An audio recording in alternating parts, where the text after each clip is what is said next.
Assalamualaikum warahmatullahi wabarakatuh. Perkenalkan, nama saya Mafsuri Solehudin dari kelas S5G. Pada kesempatan kali ini, saya ingin mempresentasikan hasil materi atau membagikan hasil materi yang saya dapat tentang ketentuan umum dan cara perpajakan. Pada slide pertama, yaitu ada pengertian umum.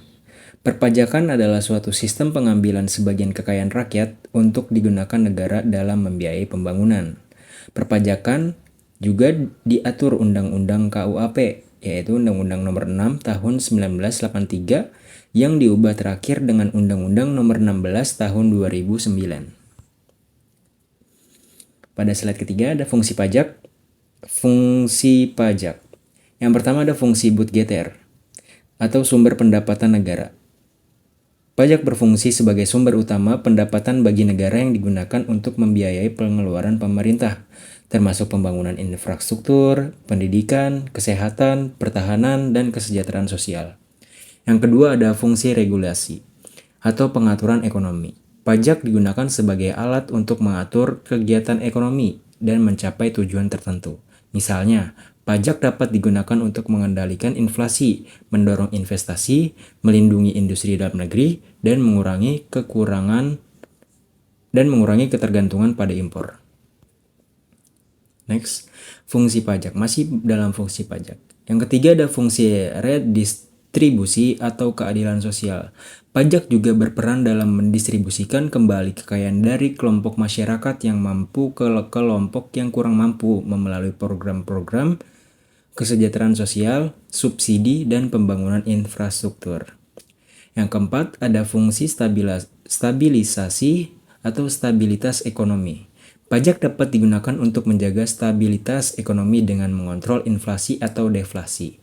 Pada masa inflasi, pemerintah dapat menaikkan pajak untuk mengurangi daya beli masyarakat, sedangkan pada deflasi, pajak dapat diturunkan untuk mendorong konsumsi. Selanjutnya ada subjek pajak. Yang pertama pada subjek pajak yaitu ada orang pribadi. Setiap individu yang bertempat, tinggal atau berada di Indonesia maupun di luar negeri. Yang kedua, termasuk warga negara Indonesia dan warga negara asing yang tinggal lebih dari 183 hari di Indonesia dalam 1 tahun pajak. Yang kedua ada badan. Badan mencakup yang pertama entitas yang terdiri dari sekumpulan orang dan atau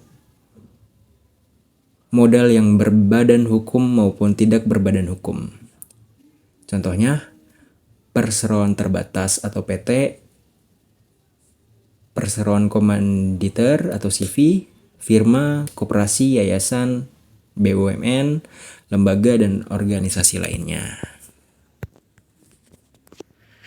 Yang selanjutnya ada objek pajak. Yang pertama ada penghasilan. Setiap tambahan kemampuan ekonomis yang diterima oleh wajib pajak, baik yang berasal dari Indonesia maupun dari luar Indonesia, yang dapat digunakan untuk konsumsi atau menambah kekayaan. Contoh, gaji, upah, honorarium, bunga, dividen, royalti, keuntungan usaha, dan hadiah.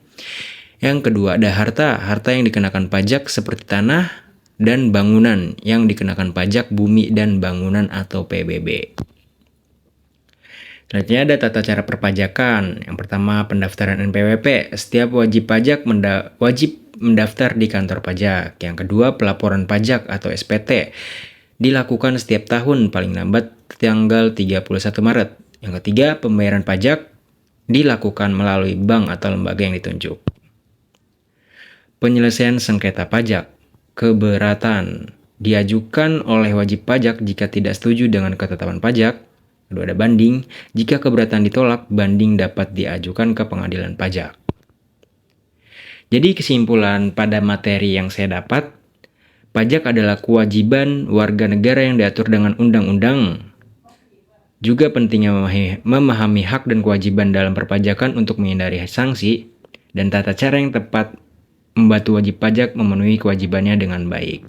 Mungkin hanya sedikit dari saya atau sedikit materi dari saya yang saya dapat yang saya rangkum pada kesempatan kali ini. Kurang lebihnya mohon maaf. Wassalamualaikum warahmatullahi wabarakatuh.